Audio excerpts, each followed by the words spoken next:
Que a graça de nosso Senhor Jesus Cristo seja sobre a sua vida. Mais uma vez aqui estamos para compartilhar com você a leitura diária da Escola Bíblica Dominical do próximo domingo. Estamos estudando a lição de número 6 nessa semana. A pecaminosidade humana e a sua restauração a Deus.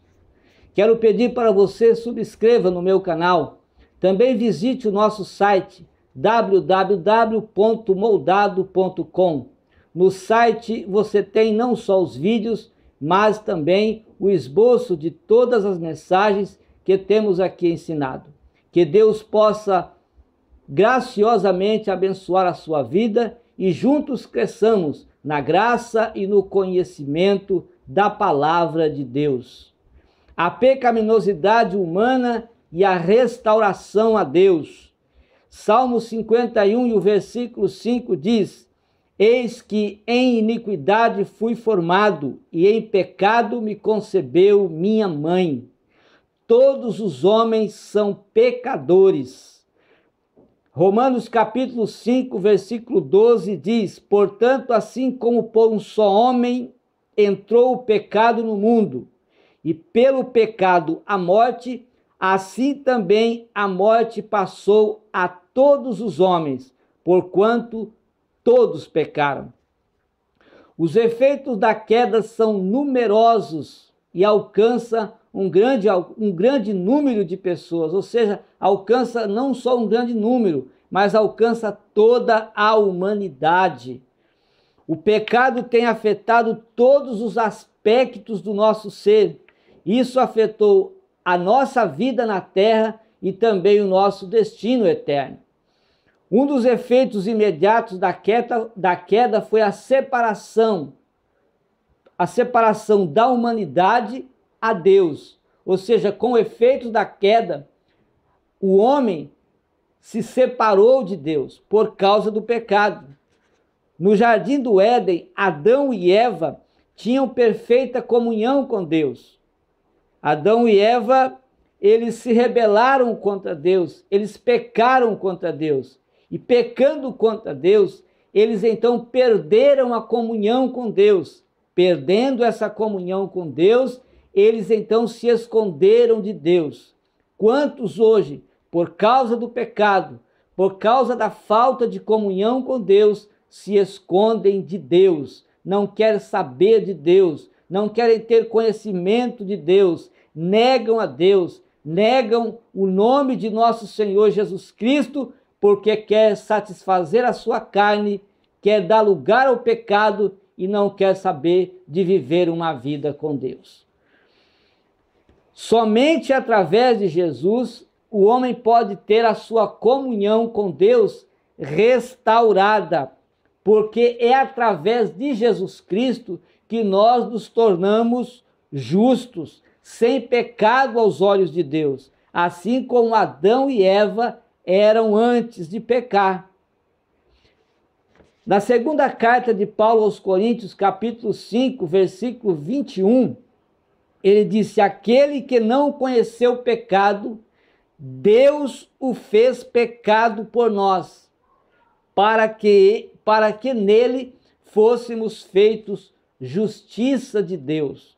Então, por causa da queda, a morte tornou-se uma realidade, não só aos homens, mas a toda a criação, ou seja, toda a criação está sujeita a ela, está sujeita à morte.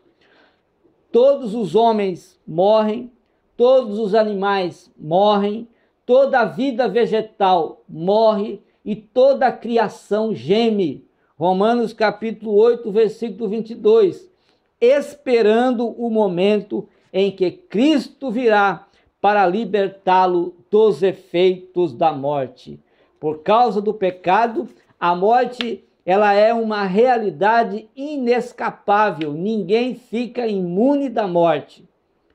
Romanos 6 e 23 diz: Porque o salário do pecado é a morte, mas o dom gratuito de Deus é a vida eterna por Cristo Jesus, nosso Senhor.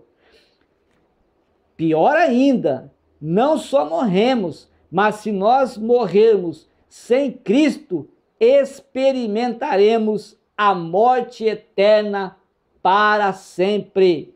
Um outro efeito da queda é que os humanos perderam de vista a finalidade para a qual foram criados. Os homens não sabem por qual propósito estão aqui na terra, qual a finalidade de viver. Os homens vivem, os homens estão aqui na terra vivendo, mas não sabem por que nasceram, não sabem por que vivem e não sabem para onde vão, porque não têm conhecimento de Deus. Não sabe a finalidade, por qual motivo estão aqui. O propósito principal do homem e o maior objetivo do homem, o maior objetivo para o homem aqui na terra que Deus tem para com o homem é glorificar a Deus e desfrutar dele, desfrutar de Deus, desfrutar das coisas celestes, desfrutar das coisas eternas. Isto para sempre, aqui na terra e lá na eternidade, para sempre com o Senhor. Portanto, o amor de Deus é a essência de toda moralidade e bondade. Agora, o oposto disso é quando o homem escolhe voltar-se para si mesmo, para viver uma vida não para Deus, mas viver uma vida para si, procurando ser supremo, procurando ser um ser supremo, sempre acima de tudo. De todas as formas, o pecado é quando o homem volta-se a si mesmo. E isso é confirmado na forma em que o homem vive. Quando o homem vive uma vida para si mesmo, nós sabemos. E quando ele vive uma vida para Deus, nós também sabemos. Então, se ele vive uma vida para si mesmo, ele só vive para si e não vive para Deus. Mas quando o homem vive uma vida para Deus, ele vive uma vida para Deus, e a vida que ele vive para si, ele não vive para si, mas vive uma vida na vontade de Deus, sempre feliz, alegre, com o seu coração cheio de esperança na vida eterna, a sua vida vivendo para o Senhor. Então, o homem, quando vive uma vida para si, ele procura chamar a atenção para si mesmo. Procura também chamar a atenção para as suas boas qualidades, para as suas realizações, e através disso, vivendo uma vida assim, ele procura então minimizar os seus defeitos. Agora, buscamos favores especiais, buscamos oportunidades na vida, queremos uma vantagem extra que ninguém mais tem, exibimos vigilância por nossos desejos, exibimos vigilâncias querendo satisfazer os nossos desejos, as nossas vontades, as nossas necessidades, e ignoramos a vida dos outros. Não queremos saber das pessoas, não pensamos nos outros. Em suma, nós nos colocamos no trono de nossas vidas, usurpando o papel que Deus tem para nós aqui nessa terra. Quando o homem vive uma vida para si, ele despreza o propósito de Deus para ele aqui nesta terra. Quando Adão escolheu rebelar-se contra o seu Criador, ele perdeu a sua inocência e incorreu a pena de morte física e espiritual. A sua mente foi obscurecida pelo pecado, assim também a mente de todos os homens, de todos os outros que vieram após ele. Paulo, escrevendo aos Romanos, no capítulo 1, versículo 28, ele disse dos pagãos: e assim como eles rejeitaram o conhecimento de Deus, Por sua vez, Deus os entregou a um sentimento depravado. Também na segunda carta de Paulo aos Coríntios, capítulo 4, versículo de número 4, ele disse aos coríntios que o Deus deste século cegou os entendimentos dos incrédulos para que eles não resplandecesse a luz do evangelho da glória de Cristo, o qual é a imagem de Deus.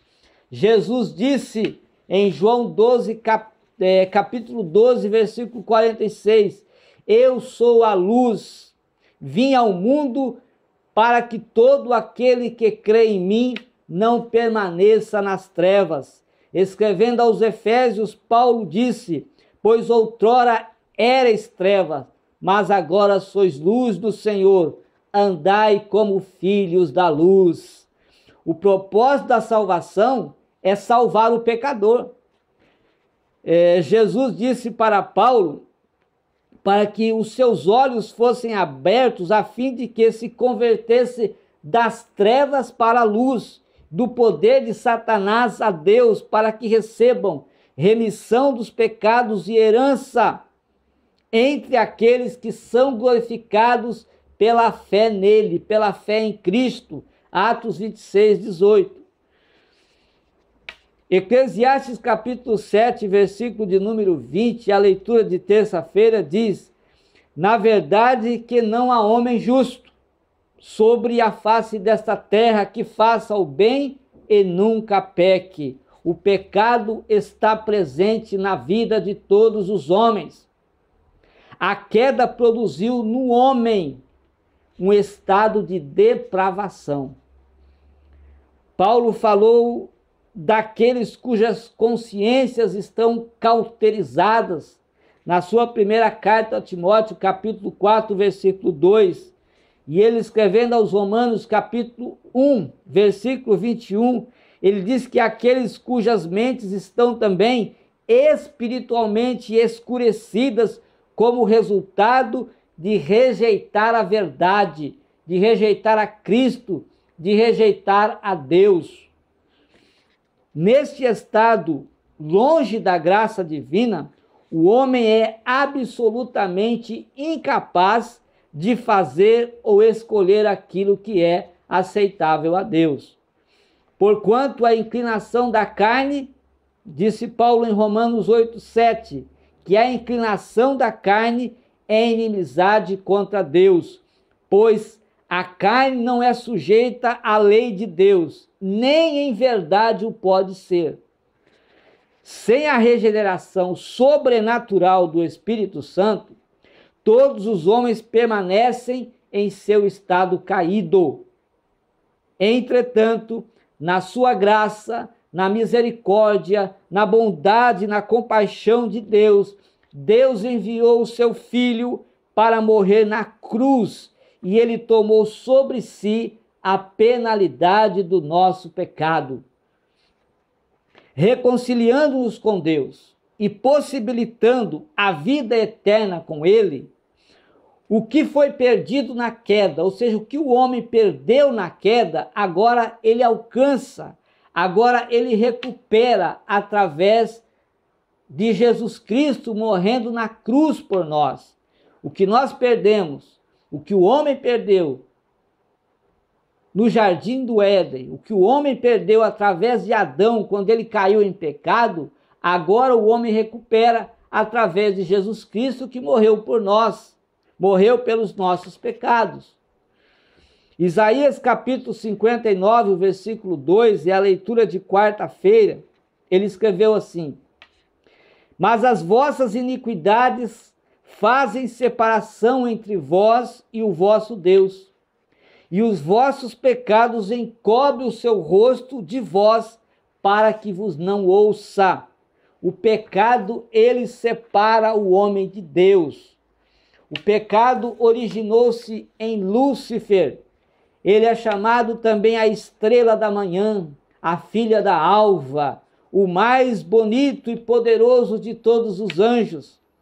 Ser tudo isso não foi suficiente a Lúcifer. Ele queria ser o Deus Altíssimo. Essa foi a sua fraqueza e também foi o início do seu pecado. Isaías 14, 12 a 15 traz-nos esta revelação. Agora, chamado de Satanás, ele trouxe pecado à humanidade no jardim do Éden, onde tentou Adão e Eva com a mesma sedução, ser como Deus. Gênesis 3 descreve esta rebelião de Adão e Eva contra Deus e também contra os seus mandamentos. Desde então, o pecado tem sido passado de geração a geração até chegar a nós. Descendentes de Adão, nós temos herdado o pecado dele. Romanos capítulo 5, versículo 12, nos diz que através de Adão, o pecado entrou no mundo e por causa disso a morte foi passada a todos os homens.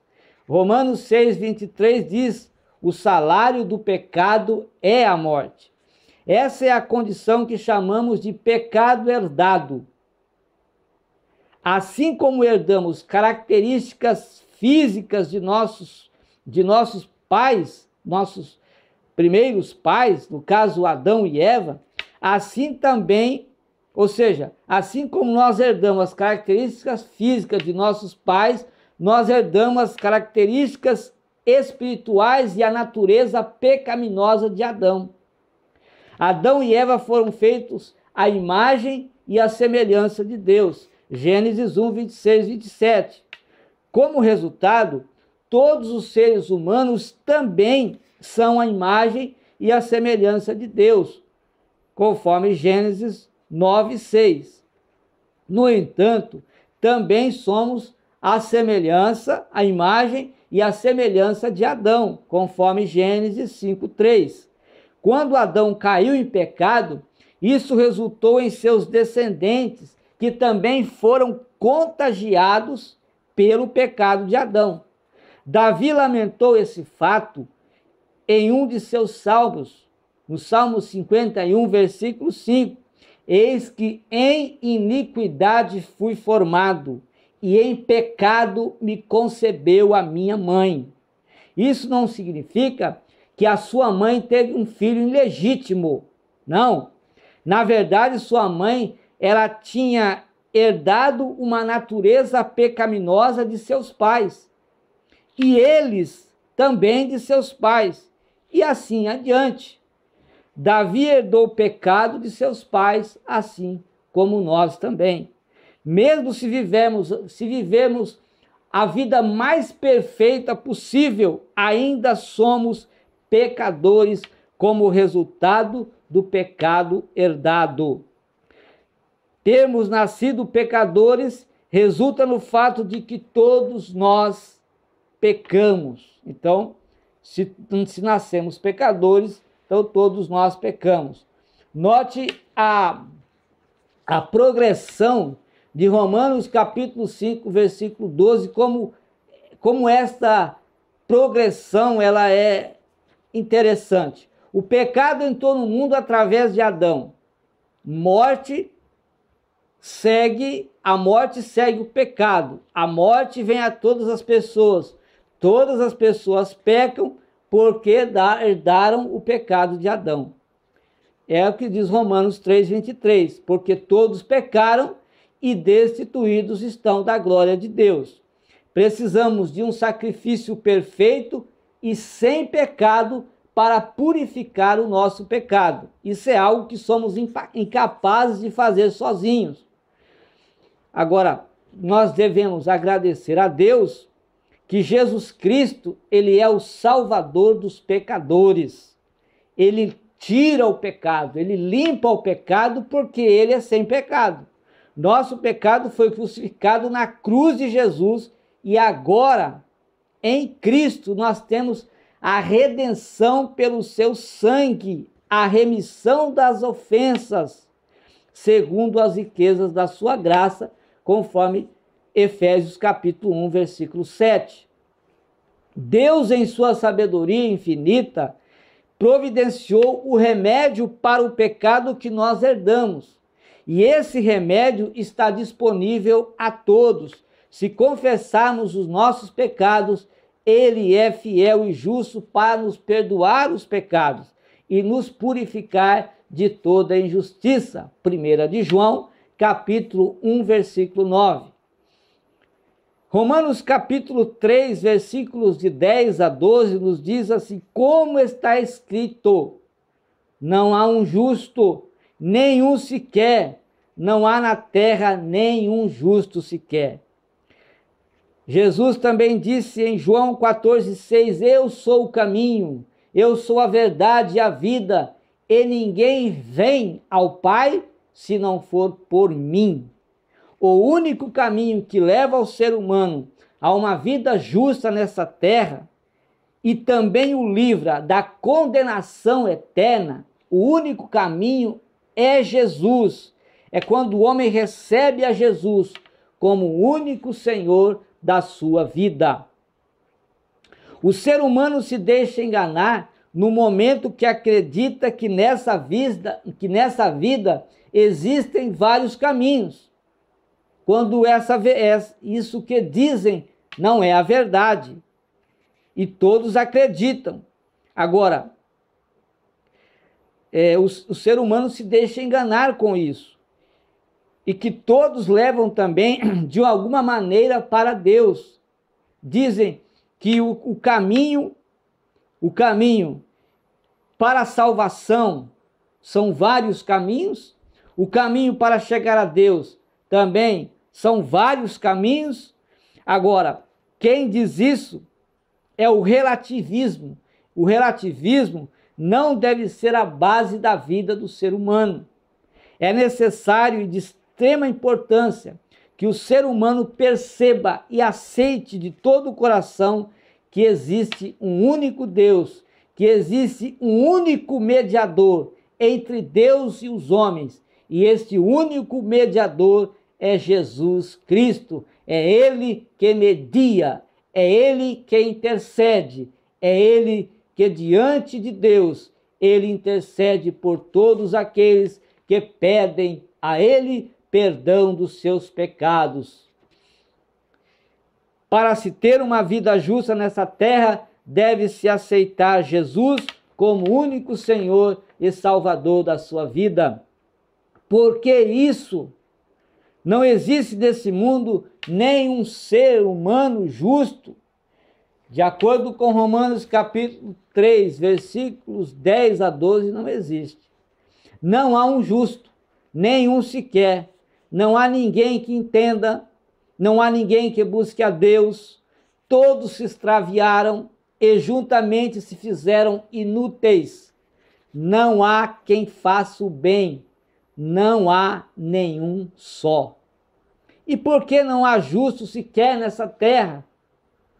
Porque todos pecaram e destituídos estão da glória de Deus, Romanos 3, 23, visto que as vossas iniquidades, conforme Isaías 59, 2, as vossas iniquidades fazem separação entre vós e o vosso Deus, e os vossos pecados encobrem o seu rosto de vós, para que Deus não vos ouça. Agora, o pecado entrou no mundo a partir do momento que o primeiro casal do mundo pecou. E o Senhor Deus lhe deu esta ordem. Gênesis 2, 16, 17. De toda árvore do jardim comerás livremente, mas da árvore do conhecimento do bem e do mal não comerá. Porque no dia em que dela comeres, certamente morrerás.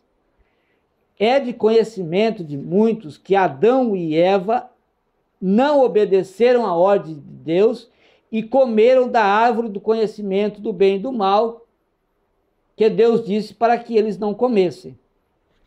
Agora, então o que Deus fez? Deus expulsou o homem do jardim do Éden a partir desse momento que eles transgrediram a ordem de Deus, que Deus havia colocado para eles. O fato mais importante, então, para o momento, é que o mesmo homem, pecando e caindo o pecado sobre toda a humanidade, Deus, mesmo assim, Deus não deixou de amar o homem. Deus não deixou de ter misericórdia do homem. Deus não deixou de ter compaixão do homem. Ele prometeu em Gênesis 3:15 que enviaria um para salvar o homem, para redimir o homem do seu pecado. E ele provou isso, ele provou esse amor, ele provou essa compaixão, essa misericórdia para com o homem. Romanos capítulo 5, versículo 8 diz que ele provou o seu próprio amor para conosco, pelo fato de ter dado o seu único filho para morrer por nós, sendo nós ainda pecadores. Então a situação da humanidade é de que não há homem justo sobre a terra que faça o bem e não peque. E que não peque. Romanos 3:23. Dessa forma, todas as pessoas precisam fazer o quê? Arrepender-se dos seus pecados e aceitarem Jesus Cristo como salvador da sua alma, como o perdoador do seu pecado. Atos 3:19, aqui são as palavras do apóstolo Pedro, quando ele pregou pela primeira vez, depois que o Espírito Santo desceu sobre eles ali no cenáculo, sobre quase 120. Então Pedro se levantou e começou a pregar para o povo. E o povo perguntou o que nós devemos fazer então. E Pedro então diz assim: arrependei-vos, pois, e convertei-vos, para que sejam apagados os vossos pecados, para que sejam cancelados os vossos pecados. E essa é a leitura de sexta-feira. Somente a fé em Jesus e o arrependimento restaura o pecador. A maioria das pessoas não sabe o que é arrependimento. Não sabem. Por que que elas não sabem? As pessoas vivem uma vida cristã e o processo de santificação de acordo com 1 de João 1:9. Se confessarmos os nossos pecados, ele é fiel e justo para nos perdoar os pecados e nos purificar de toda a injustiça. Agora veja bem, preste atenção. Se confessarmos os nossos pecados, o que Deus diz sobre o pecado? Antes que você possa dizer o que Deus diz sobre o pecado, você precisa ver o que ele vê. Arrependimento é o processo de ver o que Deus vê. Quando você vê o que Deus está vendo, então você se arrepende dos seus pecados. Você nunca confessará de verdade enquanto você não se arrepender antes. Confissão é fácil se vier depois do processo extremamente difícil de arrependimento. A maioria dos cristãos está presa em um ciclo de pecado, confissão, pecado, confissão, pecado, confissão, peca de novo, confissão. Ora, isso é brincadeira, não é? Tomando posse da graça, então eles citam 1 de João 1:9, mas não há mudança, e se não há mudança, não houve arrependimento. Arrependimento é o processo de ver o pecado como Deus vê, e não é uma coisa fácil de se fazer. Arrependimento é mudança em todas as maneiras, em todos os níveis. Arrependimento não é mudar de cônjuge, não é mudar de emprego, não é mudar de endereço, também não é mudar de amigos. Arrependimento é mudar no lugar que é mais necessário. E qual é o lugar mais necessário de se mudar na vida do homem? O interior do homem. O arrependimento é mudar o interior, a maneira como penso, a maneira como vejo, a maneira como sinto, a maneira como me comporto, a maneira como falo, a maneira, enfim, eu preciso mudar. E para mudar, eu preciso de me arrepender. Quando eu me arrependo, eu mudo de vida. Arrependimento não leva a mudança, arrependimento é mudança. Arrependimento é reconhecer o pecado pelo que é, seguido por uma tristeza do coração e culminando em uma mudança de comportamento.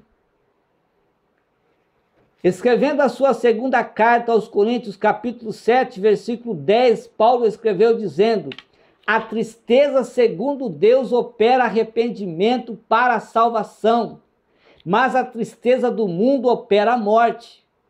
Então, é preciso tristeza de coração para ter uma mudança de comportamento. Você não se arrepende, arrepende. Você não se arrepende, arrepende de novo, torna a se arrepender sobre as mesmas coisas.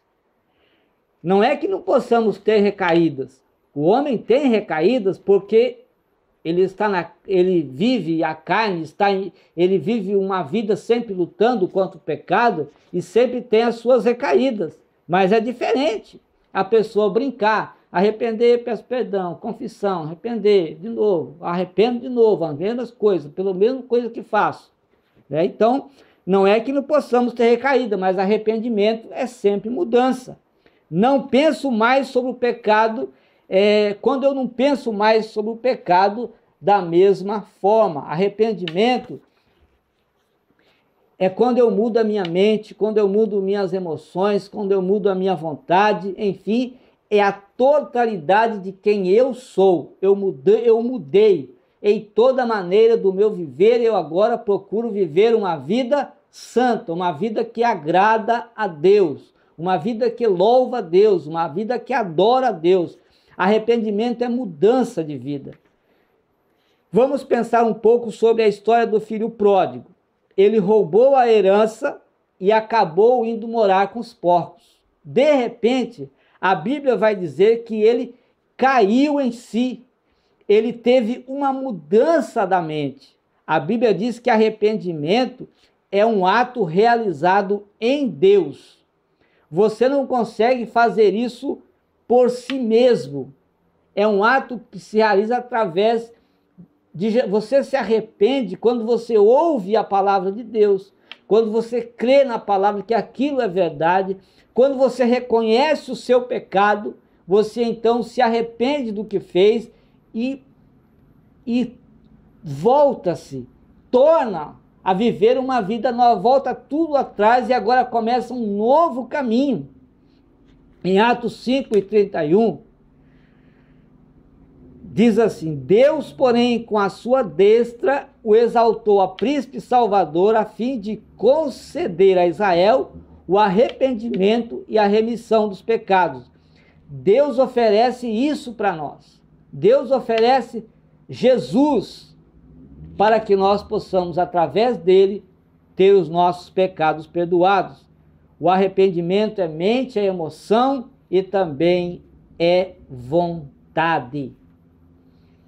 Romanos capítulo 6, versículo 23 diz: porque o salário do pecado é a morte, mas o dom gratuito de Deus é a vida eterna por Cristo Jesus, nosso Senhor.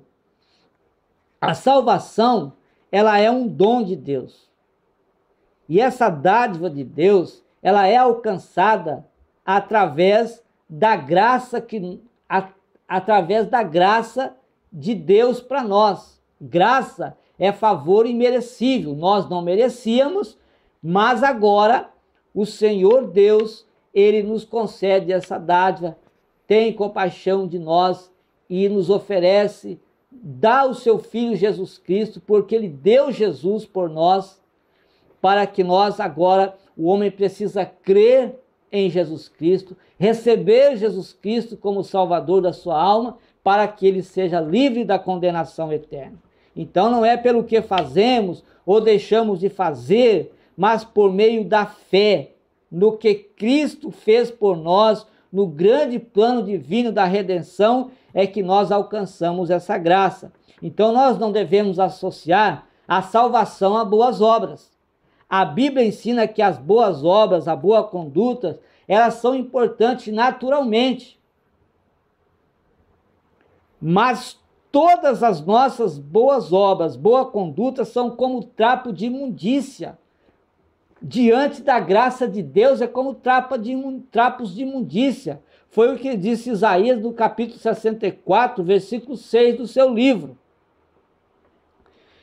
Por isso nunca poderia nos salvar. As obras não salvam. Se as obras salvassem o homem, não era necessário a graça de Deus. Se as obras salvassem, não era necessário que Jesus Cristo viesse para morrer pelos nossos pecados. Bastaríamos nós fazermos boas obras. Bastaríamos nós ser bons para as pessoas, mas ser bom, ser honesto, ser sincero, não é? Ser uma pessoa útil aos outros, ser bom, isso é dever do homem. Não é para ser salvo, isso é natural do homem, ser bom, ajudar as pessoas, isso é dever de todo homem, isso não é para ser salvo. Então existe aí um erro religioso. Pensamos erroneamente que de alguma forma nós podemos conquistar a salvação por meio daquilo que nós fazemos. Mas não é isso, a salvação não é trabalhado, não é a pessoa trabalhando, não é ser religioso, não é através das boas obras de caridade sociais que fazemos, como querem algumas denominações até, na forma da pessoa, enfim, até de se vestir, as pessoas julgam salvação. Mas a salvação não é isto, se vestir bem, as mulheres vestindo decentemente, os homens também se vestindo decentemente. É dever do homem fazer isso. Isso não é para ser salvo, porque obras não salvam. Isso não salva ninguém. O que salva? Então, algumas denominações, elas querem imitar esse sentido de fazer boas obras, enfim, e acabam errando, caindo no erro religioso. Nem tampouco é através de merecimento próprio que nós alcançamos a salvação. Não. Como ainda pensam alguns cristãos, eles acham que através de ser merecedor de alguma coisa, ele é mais do que o outro, ele eu sou mais espiritual, como se a espiritualidade pudesse medir. Então, mas cristãos ainda pensam assim, vivem uma tradição religiosa do sistema mundano ou do sistema do mundo em que ainda vivem. Você é salvo no momento em que você nasce de novo através da graça de Cristo, por meio da fé, lhe é imputada na hora em que você ouve a pregação do Evangelho da graça de Cristo, como está escrito em Romanos capítulo 10 e versículo 17, que a fé vem pelo ouvir, e ouvir o quê? Ouvir anedotas, ouvir piadas, ouvir a palavra de Deus. Sabe por que ocorre isto? É porque a salvação, ela é uma dádiva, ela é um dom de Deus, ela é um presente dado pelo próprio Deus através da sua misericórdia, do seu amor, da sua compaixão, a quem ele quer, como está escrito em Romanos 9,18. Isto ele faz independente do que você. Isso ele faz independente do que você é ou do que você venha deixar de fazer. Eu vou deixar de fazer isso para me ser salvo. Ou eu vou fazer isso para me ser salvo. É claro que algumas coisas, se é o pecado, ele precisa ser deixado, ele precisa renunciar ao pecado, mas nós estamos falando aqui de obras. Eu vou fazer boas obras para me ser salvo. Eu vou deixar de fazer, eu vou deixar de ser desonesto. Eu vou deixar de ser uma pessoa, mal para ser uma pessoa boa. Ou seja, ser honesto e ser uma pessoa boa é dever do homem, não é para ser salvo que você deixa. Às vezes o homem, devido à pecaminosidade do homem, os homens se tornam cruéis, se tornam maus, se tornam violentos, e quando aceita Jesus, deixa tudo isso, mas ele aceita Cristo porque aceita Cristo, porque ele ouviu a palavra do Evangelho, teve fé em Deus e agora ele é salvo através do novo nascimento. mas não pelas obras. Não é porque ele faz, ou porque ele deixa de fazer. Então, você é salvo no momento em que você nasce de novo através da graça de Cristo. Sabe por que ocorre isto? É porque a salvação ela é uma dádiva de Deus. Então, mais exclusivamente daquilo que Cristo fez na cruz por você. O que Cristo fez na cruz por você? Ele morreu por seu pecado. Ele morreu pelo pecado da humanidade. E agora o que nós precisamos fazer é crer neste sacrifício, aceitar Jesus Cristo como Salvador da nossa alma, arrependermos dos nossos pecados e deixar a vida velha, deixar o pecado e receber a Cristo como Salvador. Na cruz do Calvário, Jesus Cristo disse: está consumado. E é justamente por isso que a salvação é pela graça. Caso contrário, nós estaríamos anulando essa graça e cairíamos num grande sistema, no grande erro do sistema religioso, se nós pensarmos que nós somos salvos pelas obras. Em Efésios 2:8, Paulo diz: pela graça sois salvos por meio da fé. E isso não vem de vós, é dom de Deus. Não vem pelas obras, para que ninguém se glorie.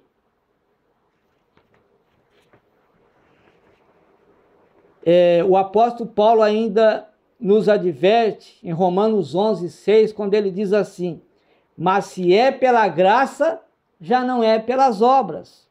De outra maneira, a graça já não é graça.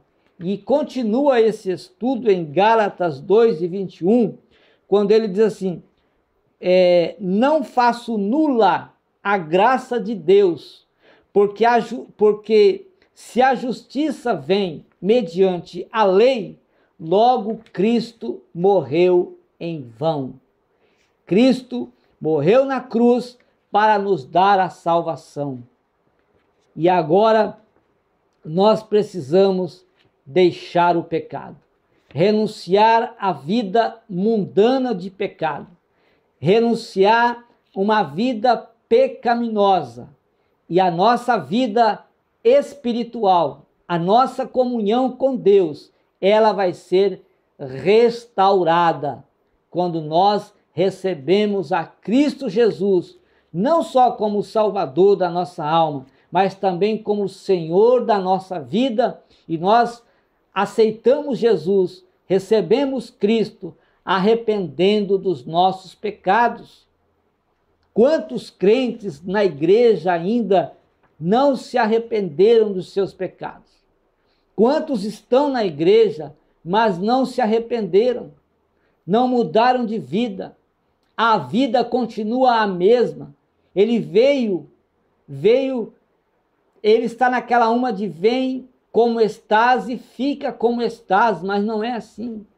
Quando você vem para Cristo, você muda a sua mente, você muda o seu comportamento, você vê como Deus vê o pecado, e então você se arrepende e agora você luta contra o pecado.